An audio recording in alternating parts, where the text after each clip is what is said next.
Belgian Defense Ministry announced on April 3, 2023, the decision to acquire new anti-submarine frigates for the Belgian Navy, the marine component of the Belgian Army, for future threats.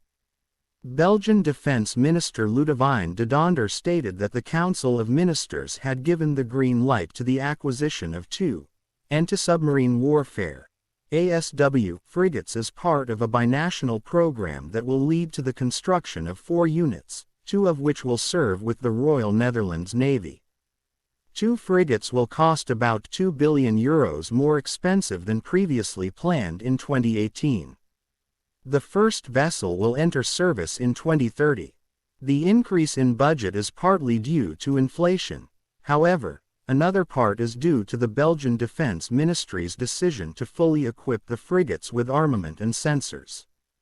To refresh the combined fleet beginning in 2029, the Royal Netherlands Navy plans to construct 2 anti-submarine warfare frigates of the same design. The construction is being done as part of a cooperative effort between the navies of Belgium and the Netherlands, which are replacing their fleet. The contract, which had been delayed over time due to disagreements over the price, involves the construction of 4 ships. The Belgian and Dutch navies have collaborated closely for a quarter of a century. They have done so to the point that they operate under a mixed chain of command and using a common fleet, hence the decision to acquire identical vessels to maximize commonality, simplifying transit logistics and benefiting from economies of scale. 2 neighboring countries follow the same policy in aviation too.